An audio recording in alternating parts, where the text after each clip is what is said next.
Adam Bolton, excuse me. Adam Bolton has just asked this woman how things are going in Sharm el-Sheikh for Theresa May, where she's discussing Brexit as usual. Well, what they're really discussing is any means that they can come up with to prevent Britain from leaving. And that's all there is to it. Now, she's just about to outline to Adam Bolton, who is preparing to discuss Brexit or no Brexit, whatever, with a Conservative MP who is a Brexiteer. And Bolton is fidgeting around. I mean, I watched a clip the other night of the fella O'Brien on LBC Radio interviewing Jacob Rees-Mogg. Right, and I was astonished, absolutely astonished at the behaviour of O'Brien. I mean, he was sullen, he was nasty, he wouldn't give Rees-Mogg an opportunity to just reply to his questions. He was insisting on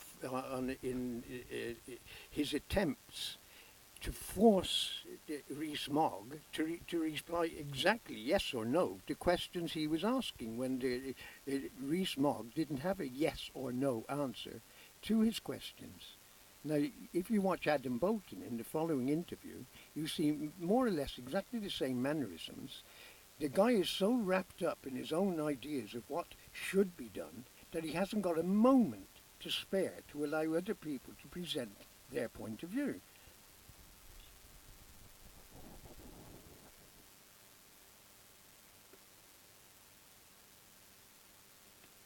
It's a really difficult time now, getting critical in terms of the negotiations. And where are we? Well, we're in a situation where the Prime Minister said she can't bring the Brexit vote back this week. She's not ready. She hasn't done enough negotiations with Brussels. She hasn't got the concessions on the backstop that she needs. So she can't bring the vote back. But now her minister's pressing her to instead delay. And she's got this horribly invidious choice between her Remainer ministers threatening to resign still. And you saw Tobias Ellwood and what he told me last night about putting country before party. So that group of ministers still threatening to rebel and, if necessary, resign to try and prevent a no-deal Brexit. And then on the other hand, you've got the Eurosceptics who are warning the Prime Minister that if she moves to try to delay Brexit, they will end her government. So what a position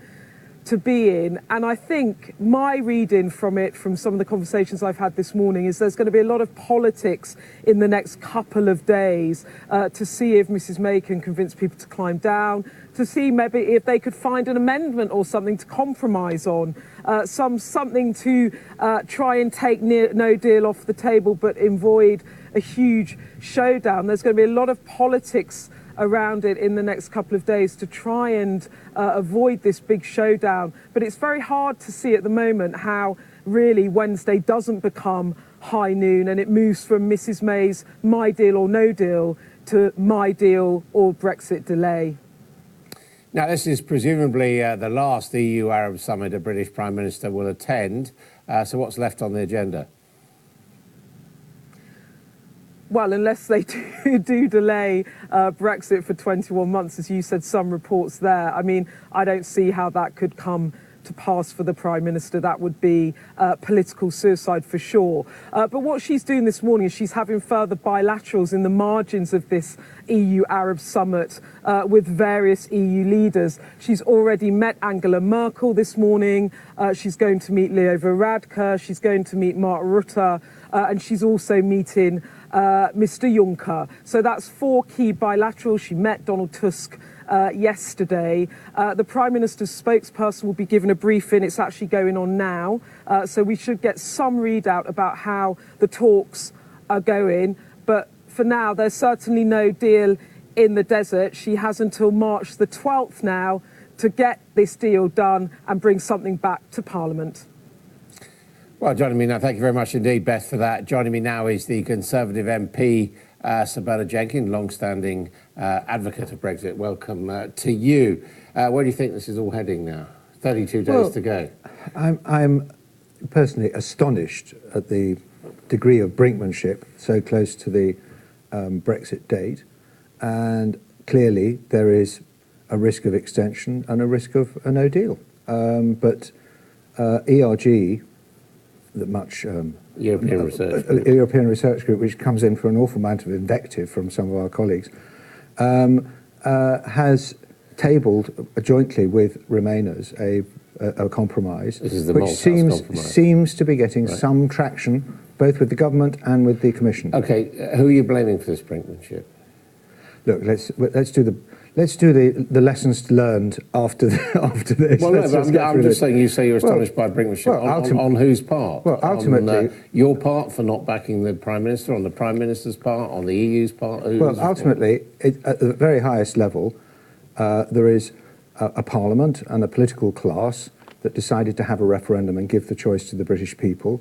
They gave the choice to the British people, and there are a very large number of people in Parliament and in government and in the establishment and in business, very large number of people, having said this would be the final decision, they now want to reverse the decision. They want to stop it. That's the problem. Yeah, that's why it's run. And also, so you're blaming Parliament. No, well, I'm blaming a lot of people in Parliament who voted to have the referendum, voted for Article 50, and now seem to want to change their minds. Well, because equally people might blame you. They might say, you're a Conservative MP. Yes, there was a vote for referendum. Yeah, for a referendum to leave the European Union. Prime Minister is doing her best to deliver that. She's agreed a deal with the European Union, and you're the one who's rejecting it. When you say won, she lost the deal by a majority of 230, including her coalition partners, the DUP. That was one vote. There was a subsequent vote which she won. What we have done, what Parliament has done, has endorsed the deal in principle, subject to changes, subject to replacement of the backstop. But all I'm saying is, isn't the process, the normal process, that there is a referendum, there was a result to that referendum, and it should be implemented. This Prime Minister has tried to implement it, and you're not supporting her. You're guilty of the brinkmanship. No, what we are doing now, a lot of us, is supporting the Prime Minister in the negotiation. What we do not want to do is pull the rug from under her feet by saying, OK, we'll give you... She concluded her negotiations in December, and you rejected the work of your Conservative Prime Minister. We're not going to pull the rug from under her feet by pulling no deal off the table, because otherwise that would basically say we can only leave the EU subject to terms and conditions dictated by the EU. Why not just be honest and say at this stage you'd be quite happy with no deal? That's what you'd like. Well, I would accept a no deal. I think it's been hyped, the horrors of no deal. I think it's going to turn out to be a bit like the millennium bug, that there is so much anxiety about it, that so much preparation has been made. And let's say, the EU's passed a whole lot of legal instruments. The Irish government's just passed a new law. Let's be clear about it. You are saying to your constituents, no deal is preferable to what your Conservative Prime Minister has negotiated. I think by far the best thing would be a withdrawal agreement, which is a reasonable agreement. Yeah, that's not an answer to the choice. The choice is with 32 days to go. Either you come on board, people like you come on board and back the Prime Minister. Well, you're offering me a binary decision. That's where we are. No, we don't know what the Prime Minister is going to bring back from the negotiations. Well, the third option, of course, is you lose Brexit altogether, which would be a bit of an own goal, wouldn't it? I think it would be disastrous if we had a delay.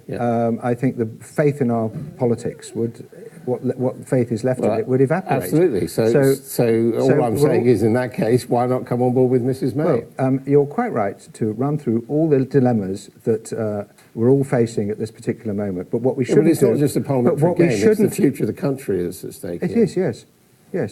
I take that very seriously. But what we shouldn't do now is take no deal off the table, which is what a whole lot of people who want to stop Brexit are going to try and do this week. And I come back to the point, you are prepared to say to your constituents in 32 days, we leave with no deal.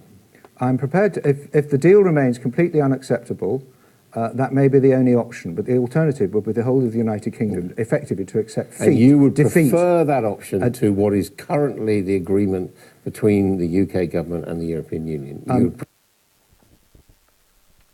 What Adam Bolton is trying to force this man to say is that he's prepared to accept a deal which is a no deal, in fact, because the difference between accepting the backstop without any possibility of getting out of it, without the say-so of the European Union, and a remain choice on a ballot paper is no choice. Because all that's happening is they've already started the propaganda which says that to leave the EU without a deal is worse. You'd be in a worse position than if you remained in the EU.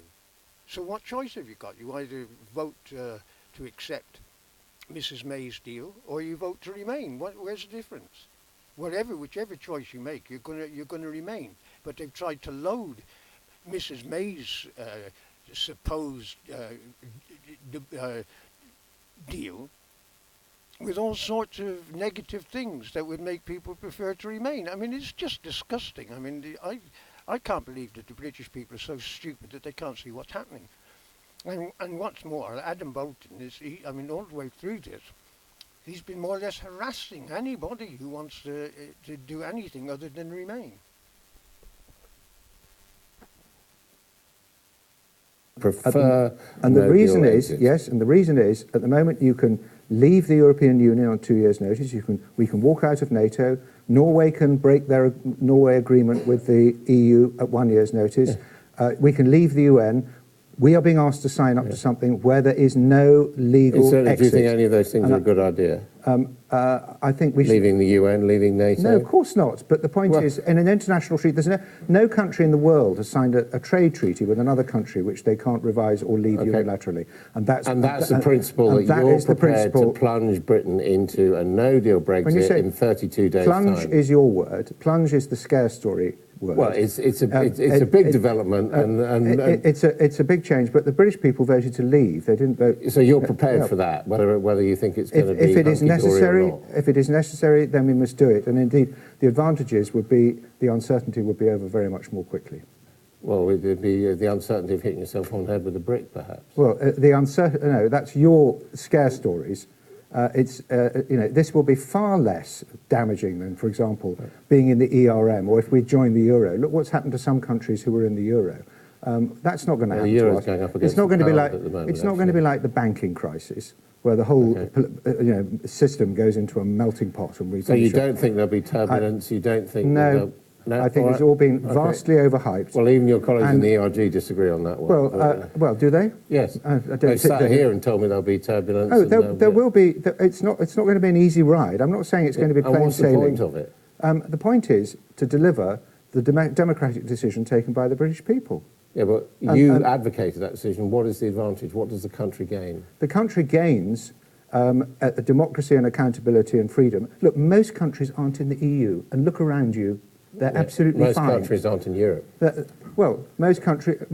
you don't have to be in the EU to be in Europe. Most people would see cooperation with their neighbours. Yeah, Australia's fine, Canada's fine, Singapore's fine. Okay. Lots of Switzerland's fine. We're going to float off into the Pacific, are we? Well, Switzerland's fine, Norway's fine. Lots of countries are not in the EU. Switzerland, of course, has borders with the EU. Yes, it does. A lot of your colleagues spent a lot of time denying that they existed. Well, you can pretty well drive through the borders between Switzerland. Not if you're a lorry driver. Not true. There are plenty of roads where you can simply drive through. Ask a lorry driver. I suggest you do. Okay, thank you very much indeed.